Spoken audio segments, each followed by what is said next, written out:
यो जनसेवा माध्यमिक विद्यालय रमाइलो बजार को यो रमाइलो ठाउँमा आज आएको छु। अलि ढिलो आयो किनभने 1 बजेपछि 2 बजेसम्म आउने भन्ने हाम्रो प्लान थियो, तर अलिकति ढिलो भयो। भाइ बहिनीहरूको पनि स्कुल छुट्टी हुने बेला भइसक्यो। अब घर जाने बेलामा एकछिन भाषण सुन्नु पर्ने भयो है। तर यो भाषण चाहिँ मिठो भाषण छ, त्यसैले एकछिन भएर भए पनि सुन। अनि मिठो भाषण सुनेर मात्र होइन, यो कानले सुनेर मैले गरेको मिठो कुरोलाई यो कानबाट सुनेर अनि यहाँ दिमागमा यहाँ टाउकोमा यहाँ सेभ गरेर राख।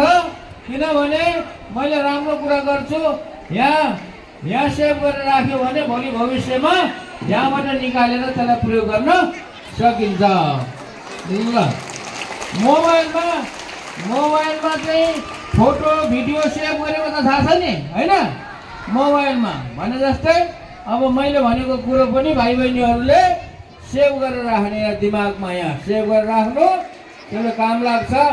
ल म धेरै लामो कुरा गर्न चाहन्न, छोटो कुरा गर्छु र 2टा कुरा गर्छु। पहिलो कुरा मेरो आफ्नो परिचय दिन्छु छोटकरीमा, किनभने धेरैलाई मेरो परिचय थाहा छैन। अनि दोस्रो कुरा म यहाँ किन आएँ, अचानक किन आएँ भन्ने कुरा म चाहिँ भन्न चाहन्छु।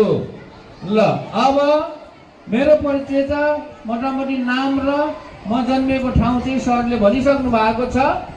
मेरो नाम महावीर पुन हो, जन्मेको ठाउँ म्याग्दी जिल्ला हो र म्याग्दी जिल्ला चाहिँ पश्चिममा पर्छ र उत्तरमा पर्छ, हिमाली जिल्ला हो, धेरै दुर्गम जिल्ला हो।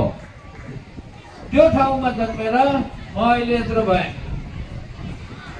र अहिलेसम्म मैले यसरी यो भाइ बहिनीहरू जस्तो ठाउँमा गएर घुमिरहेको छु। अब त्यो किन घुमिरहेको छु त्यो पनि भन्छु, तर मेरो काम के हो त, म कस्तो मान्छे हो, म एकदमै ठुलो जागिर खाने हाकिमै हो कि होइन, कुनै चाहिँ सरकारी जागिर खाने हाकिम हो कि, अथवा कुनै एनजिओ आइएनजिओमा काम गर्ने ठुलो मान्छे हो कि, अथवा म व्यापारी हो कि के हो, मेरो काम के हो भन्ने कुरा भाइ बहिनीहरूलाई म भन्छु। मेरो काम केही पनि छैन, म समाज सेवा गर्ने काम मान्छे हो। मैले जागिर खाँदैन अनि व्यापार व्यवसाय खेतीपाती केही गरेको छैन।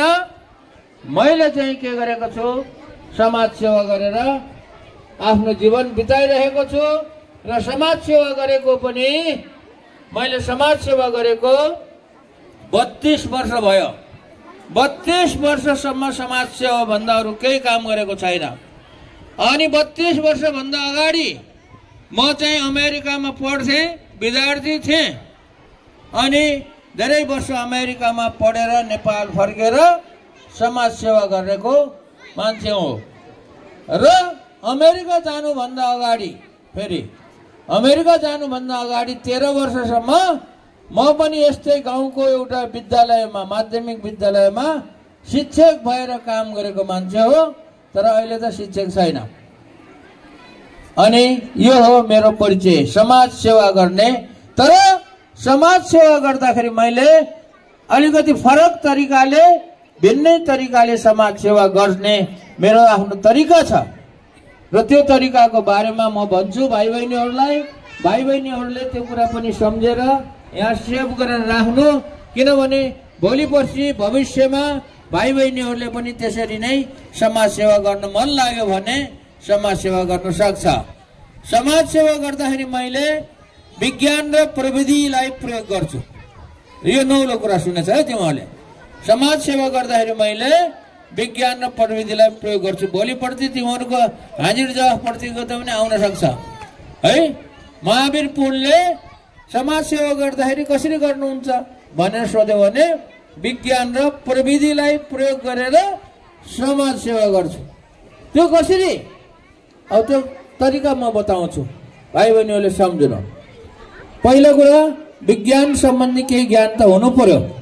अब भाइ बहिनीहरूले स्कुलमा हरेक कक्षामा साइन्स पढेकै छ।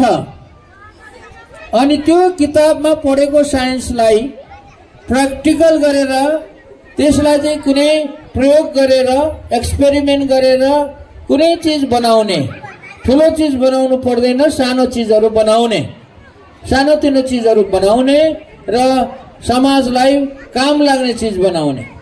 मैले गरेको त्यही हो। मैले पनि साइन्स पढेको थिएँ अनि मैले त्यो किताबमा पढेको साइन्सलाई प्रयोग गरेर कुनै चीज बनाएर त्यसको चाहिँ विकास गरेर त्यसमा रिसर्च गरेर इनोभेसन गरेर अनि त्यो गरेको चीजले समाजलाई फाइदा हुने सानोतिनो चीजहरू म बनाउँछु र समाजको सेवा गर्छु। यो हो साइन्स र टेक्नोलोजीलाई प्रयोग गरेर समाज सेवा गर्ने तरिका। जस्तो उदाहरणको लागि म भन्छु, एउटा दुईटा उदाहरण दिन्छु। उदाहरणको लागि मैले एकदम दुर्गम गाउँहरूमा जहाँ चाहिँ बिजुली थिएन त्यस्तो ठाउँहरूमा पानीबाट, खोलामा बगेको पानीबाट चाहिँ सानो जेनेरेटर जस्तो चीज बनाएर त्यहाँबाट बिजुली निकालेर गाउँलेहरूलाई दियो, गाउँमा बत्ती बाल्यो। अनि कम्प्युटर गाउँघरमा उति बेला मैले कम्प्युटर ल्याउँदाखेरि नेपालको कोही पनि स्कुलमा कम्प्युटर थिएन। कम्प्युटरहरू ल्याएर गाउँलेहरूलाई कम्प्युटर सिकायो। इन्टरनेट भन्ने कुरो नेपालको काठमाडौँमा मात्रै थियो। उति बेला काठमाडौँमा मात्रै भएको इन्टरनेट थियो र काठमाडौँमा पनि धेरैले प्रयोग गर्दैनथ्यो, थाहा थिएन मान्छेलाई। र बाहिर काठमाडौँ भन्दा बाहिरको मान्छेलाई त इन्टरनेट भन्ने थाहा नै थिएन कसैलाई पनि। त्यति बेला मैले दुर्गम गाउँहरूमा इन्टरनेट लगेर गाउँलेहरूलाई इन्टरनेट सिकायो। अनि गाउँ गाउँमा जस्तो अहिले हामीले एउटा ड्रोन भन्ने चिज बनाउँदैछौँ। ड्रोन बनाएर एकदम दुर्गम गाउँको मानिसहरूलाई औषधि पुर्याउने भन्यो। अब त्यो औषधि पुर्याउने भनेको काम सेवा गर्ने काम हो, समाज सेवाको काम। त्यो इन्टरनेट लगेको काम मैले समाज सेवाको लागि लगेको हो, किनभने उति बेला कहीँ पनि मोबाइल भन्ने पुगेकै थिएन, इन्टरनेटको नाम त सुनेकै थिएन। त्यसैले त्यो समाज सेवाको लागि गाउँमा गएर मैले गाउँलेहरूलाई कागज बनाउन सिकाएँ, हाते कागज बनाउन सिकाएँ।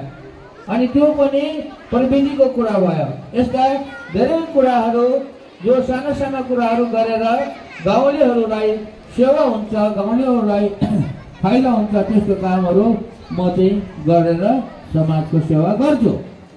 र मैले मात्रै गर्ने होइन, अब त्यस्तो नयाँ कुराहरू को चाहिँ विकास गर्नको लागि, रिसर्च गर्नको लागि मैले भाइ बहिनीहरू जस्तो विद्यार्थीहरूलाई पनि मैले आह्वान गरिरहेको छु। किनभने मैले मात्रै सबै कुरा बनाउन सक्दैन र नेपालको युवाहरू, स्कुल पढ्ने युवाहरू, कलेज पढ्ने युवाहरूलाई चाहिँ मैले के आह्वान गरिरहेको छु भने तिमीहरूले पनि कुनै आइडिया लिएर आऊ, कुनै चिज बनाऊ, समाजलाई फाइदा हुने चिज बनाऊ, हामी मद्दत गर्छौँ भनेर राष्ट्रिय आविष्कार केन्द्र भन्ने एउटा संस्था खोलेको छ। त्यो राष्ट्रिय आविष्कार केन्द्रको नाम सम्झने, यहाँ सेभ गर्ने, राष्ट्रिय आविष्कार केन्द्र। किनभने भोलि काम लाग्न सक्छ। तिमीहरूले पनि पढ्दै जाँदाखेरि भविष्यमा कुनै कुराहरूको आविष्कार गर्न मन लाग्यो भने, कुनै नयाँ चिजहरू बनाउन मन लाग्यो भने भाइ बहिनीहरू पनि आविष्कार केन्द्रमा आउन पाइन्छ र नयाँ आइडिया ल्याएर कुनै चिज बनाउन पाइन्छ र त्यो बनाएको चिजले समाजलाई फाइदा हुने चिज बनाउनु पर्यो। त्यसको लागि मैले राष्ट्रिय आविष्कार केन्द्र खोलेको हो, पुरा सहयोग पाइन्छ। र अहिले म अर्को अभियान, अर्को समाज सेवाको अभियानमा हिँडेको छु। अर्को समाज सेवाको अभियानमा हिँडेको छु, त्यो भनेको किताब बेच्ने अभियान। अब मान्छेलाई अचम्म लाग्यो होला, किताब बेचेर कसरी समाज सेवा गर्ने भन्ने कुरा लाग्यो होला। भाइ बहिनीहरू सुन्नु राम्रोसँग, यो किताब बेचेर अहिले मैले यो आज किताब बेच्दै हिँडेको 410 दिन भयो। 410 दिनमा 42वटा जिल्लामा घुमिसक्यो। यो 42औं जिल्ला हो। अब करिब 10 करोड रुपियाँ भन्दा बढीको पैसाको जम्मा गरिसक्यो किताब बेचेर। किनभने अहिलेसम्म हामीले 1,95,000 जति किताब चाहिँ बेचिसकेको छ र यसबाट खर्च कटाएर 10 करोड रुपियाँ जति बताइसक्यो। अब त्यो 10 करोड अहिलेसम्म भयो। अब बाँकी अझै 35 जिल्ला घुम्नु बाँकी छ। 35 जिल्ला घुम्दाखेरि करिब 20 करोड रुपियाँ जति हामी यो किताब बेचेर पैसा जम्मा गर्छौँ। यो जम्मा गरेको पैसा समाज सेवाको लागि हो। यो पैसा जम्मा गरेर मैले चाहिँ रमाइलो मोज गर्ने होइन, मैले घर बनाउने होइन, समाज सेवा गर्ने भनेर यो किताब बेचेको हो। अब कसको सेवा गर्ने त्यो पनि सुन, तिमीले पक्कै बुझ्छ किनभने तिमीहरू गाउँमा छौ। यो किताब बेचेर आएको पैसाले किसानहरूको सेवा गर्ने। किनभने भाइ बहिनीहरू गाउँमा बसेका छौ, गाउँमा बसेको हुनाले किसानहरू भनेपछि भाइ बहिनीहरू पनि किसानकै छोराछोरी हो। धेरै जसो कोही मात्र किसान छैन होला, सबै जसो किसानकै छोराछोरी हो। बाउ आमाले खेती गरेको छ होला, धान लगाएको छ होला, मकै लगाएको छ होला, तरकारी लगाएको छ होला, दुध उत्पादन गरेको छ होला। यस्ता किसानहरूलाई मद्दत गर्ने, सेवा गर्ने, अलिकति धेरै नसके पनि थोरै भए पनि सेवा गर्ने भनेर यो किताब बेचेको हो। किताब बेचेर हामीले किसानहरूको लागि चाहिने औजारहरू बनाउँदैछौँ। औजार किनभने खेती गर्नको लागि राम्रो औजार भयो भने खेती गर्न सजिलो हुन्छ। जस्तो खन्ने औजार चाहियो, जोत्ने औजार चाहियो। अब धान रोप्नलाई औजार भयो भने धान रोप्न सजिलो हुन्छ, छिटो हुन्छ। अनि मकै रोप्ने, तरकारी रोप्ने औजारहरू, आलु रोप्ने, यस्ता विभिन्न किसिमका औजारहरू बनाउने यो किताब बेचेर आएको पैसाले। र किसानहरूलाई सकेसम्म सस्तोमा राम्रो बलियो औजारहरू उपलब्ध गराउने भनेर यो किताब बेचेर पैसा जम्मा गरेको हो। र औजार बनाउनको लागि कारखाना चाहिन्छ। हामीले कारखाना चलाइरहेका छौँ, किताब पनि बेचिरहेको छ, कारखाना पनि चलाइरहेको छ। अनि कारखाना वीरगञ्जमा छ, वीरगञ्जमा भएको कारखाना मेरो आफ्नो प्राइभेट कारखाना होइन र नयाँ कारखाना बनाएको पनि होइन। वीरगञ्जमा भएको कारखाना नेपाल सरकारको कारखाना हो। एकदम पुरानो कारखाना, 30 वर्षदेखि बन्द भएको कारखाना हो। त्यो कारखानालाई मर्मत गरेर यो किताब बन्द भएको कारखानालाई किताब बेचेर आएको पैसाले मर्मत गरेर अहिले चल्ने बनाइसकेको छ। नयाँ मसिनहरू थपेर पनि 14-15 किसिमका औजारहरू, सानो किसानहरूलाई चाहिने औजार, ठुलो किसानलाई होइन, सानो किसानहरूलाई चाहिने औजारहरू बनाएर बनाउने काम भइरहेको छ। यो हो किसानहरूको सेवा गर्ने। अब छिट्टै नै भाइ बहिनीहरूको यो गाउँघरमा पनि त्यहाँ बनेका केही औजारहरू पक्कै आउँछ। भाइ बहिनीहरूले पनि त्यो औजार देख्न पाउँछ। यो हो अहिलेको म यहाँ किन आएँ भन्ने कुरो, यो किताब। अब यो किताब बेचेर आएको पैसाले कारखाना चलाएर किसानको सेवा गर्ने भन्ने कुरा भयो। सबैले बुझ्यो होला। अब यो किताबभित्र लेखेको कुराले कसको लागि लेखेको हो त्यो कुरा पनि भन्छु। यो किताबभित्र के लेखेको छ, कसको लागि लेखेको छ त्यो कुरा पनि भाइ बहिनीहरूले सुन्नु। यो किताबभित्र मेरो आत्मकथाको अथवा मेरो जीवनीको कथा लेखेको छ। मेरो बाल्यकालमा हामीले कसरी बाल्यकाल बिताएका थियौँ र मैले पनि भाइ बहिनीहरूले जस्तै स्कुल गएर पढेको हो। हाम्रो पालाको स्कुलहरू कस्ता थिए, कसरी पढाइ हुन्थ्यो, कसरी पढ्थ्यौँ भन्ने कुराहरू लेखेको छु। म शिक्षक भएर काम गरेको थिएँ, कस्तो शिक्षक थिएँ, म शिक्षक हुँदाखेरि कसरी पढाउँथेँ भन्ने कुराहरू पनि लेखेको छु। अनि अमेरिका कसरी गएँ र अमेरिका गएर कसरी पढेँ, के पढेँ, कहाँ पढेँ भन्ने कुराहरू यहाँ लेखेको छु। अनि अमेरिकाबाट फर्केर समाज सेवामा लागे, गाउँ-गाउँमा डुल्न थाले, विभिन्न किसिमको समाज सेवाहरू गरियो। कस्तो समाज सेवाहरू गरियो, कस्तो प्रविधिहरू प्रयोग गरियो भन्ने कुराहरू यहाँ लेखेको छु। र यो जुन कथा लेखेको छ यहाँ मैले सफल भएका कथाहरू पनि मात्रै लेखेको छैन। मैले यस्तो यस्तो गरेँ, यस्तो राम्रो काम गरेँ, उस्तो राम्रो काम गरेँ भनेर गरेको राम्रो राम्रो कामहरूको बारेमा मात्र लेखेको छैन। सफल भएका कथाहरू मात्र लेखेको छैन, असफल भएका कथाहरू पनि यहाँ धेरै लेखेको छु। असफल भएका सपनाहरू पनि लेखेको छु, किनभने मैले पनि धेरै सपनाहरू देखेको थिएँ र कति सपना पुरा भयो, कति सपना पुरा भएन। सबै कुराहरू यहाँ लेखेको छु। किन लेखेको यो भन्दाखेरि कसको लागि लेखेको यो कथा भन्दाखेरि भाइ बहिनीहरू जस्तो विद्यार्थीको लागि लेखेको हो।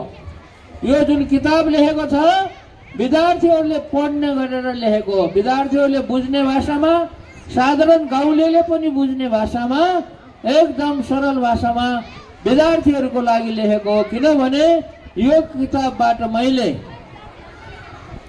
लेखेको किताबबाट म विद्यार्थीहरूलाई चाहिँ केही न केही शिक्षा दिन चाहन्छु, विद्यार्थीहरूलाई केही न केही प्रेरणा दिन चाहन्छु। के को लागि प्रेरणा दिन चाहन्छु भने विद्यार्थीहरूले पनि मैले जस्तै कुनै न कुनै राम्रो काम, समाजलाई फाइदा हुने काम गर, अथवा देशलाई फाइदा हुने काम गर, अथवा आफैलाई फाइदा हुने काम गर, केही फरक पर्दैन। आफैलाई काम गर्ने, फाइदा हुने काम गर, राम्रो काम गर भनेर प्रेरणा दिनको लागि विद्यार्थीहरूको लागि लेखेको हो। यो किताब कुनै ठुलो विद्वानहरूको लागि लेखेको होइन। त्यसकारणले विद्यार्थी भाइ बहिनीहरूले यो किताब पढुन् भन्ने चाहिँ मेरो इच्छा छ। अब कतिले पढ्ने हो थाहा छैन, आज अचानक आएको छ, भाइ बहिनीहरूलाई थाहा छैन होला म आउँछ भनेर किताब किन्न चाहनेले पैसा पनि ल्याएको छैन होला। यदि कसैले पैसा लुकाएर खल्तीमा राखेको छ भने किताब किने हुन्छ आज, अघि होइन भने आज बेलुका घरमा गएर बाबा आमालाई भन्ने, बाबा आमालाई महावीर पुनको किताब आएको छ, उहाँ आफै आएको छ भन्ने र किताब किन्न पैसा दिनुभयो भने यहाँ आएर अफिसमा सरहरूलाई नाम लेखाउने। अफिसमा सरहरूले नाम लेखिदिनुहुन्छ र हामी भोलि पर्सि अब 3-4 दिनसम्म यही कानी पोखरीमा हुन्छौँ। त्यसकारणले भोलि पर्सि पनि किताब पाउन सकिन्छ। घरमा गएर बाबुआमालाई पैसा माग्नु पर्यो। र भाइ बहिनीहरूको बाबुआमाले, कतिको बाबुआमाले मलाई चिनेको पनि होला, महावीर पुनलाई चिन्नुहुन्छ भनेर बाबुआमालाई सोध्नु, उहाँको किताब आएको छ भनेपछि किताब किन्न चाहने हो भने पैसा दिइहाल्नुहुन्छ अनि यहाँ नाम लेखाउने। विद्यार्थीहरूलाई यो किताबको मूल्य चाहिँ छ 700 रुपियाँ, अरूलाई 750 रुपियाँ हो। यो चाहिँ भाइ बहिनीहरूले घरमा भन्ने। यहाँ भोलि पर्सि यहाँ नाम लेखाउनु। सरहरूले, म्याडमहरूले पनि किताब किन्न चाहने विद्यार्थीहरूको नाम सङ्कलन गरेर हामीलाई सम्पर्क गर्नुहोला। किताब यही ल्याइदिन्छु हामी।